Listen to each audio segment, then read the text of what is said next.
सुंदर क्षेत्री ये पूछ रहे हैं लेमन ट्री होटल के बारे में। इन्होंने खरीद रखा है 166 के भाव पे, 400 शेयर हैं। इनके लिए बेहतर क्या रहेगा आगे? 166 बहुत अच्छा मोमेंटम क्रिएट हुआ है, आपने 166 पे लिया है, so that is the pain point. उतने मोमेंटम में तो खैर नहीं लेना चाहिए, बट ओवरऑल डायरेक्शन इसका ठीक तय हुआ है।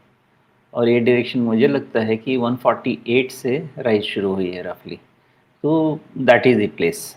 जब तक वो है मेंटेन्ड, मुझे लगता है इसका ये जो जे पैटर्न है जिसको स्कैलप भी बोलते हैं, स्कैलप में एक और स्कैलप बनने के चांसेस रहेंगे, बट 148 क्रूशल रहेगा।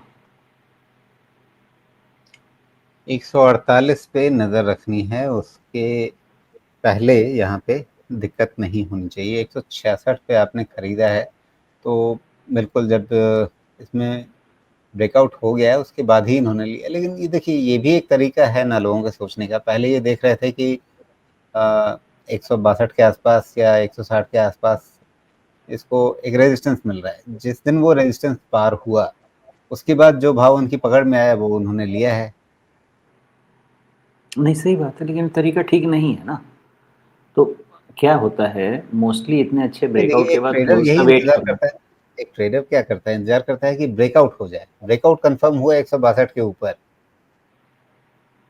हाँ हाँ, समझाता हूँ। देखिए क्या है, ब्रेकआउट तो कंफर्म हुआ और उसके क्लोज के ऊपर ही काम करते हैं, कोई दिक्कत नहीं है। लेकिन आपका ब्रेकआउट कंफर्म हुआ है 162 के ऊपर का क्लोज पे ना, वन वन 160 के ऊपर क्लोज मान लीजिए, 159 के ऊपर क्लोज, ये ब्रेकआउट कंफर्म।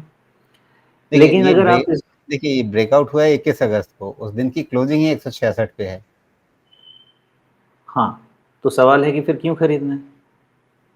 मतलब डेस्परेट बाइंग होगी ना, और डेस्परेट हो गए यहाँ पे। करना क्या चाहिए? अगर ठीक है, पहली चीज़ ये बता दूं मैं कि अगर थियरी यही कहती है कि अगर 158 के ऊपर क्लोज हुआ है, it's a buying candidate, it's a breakout candidate. Decision क्या लेना है सो समझिए।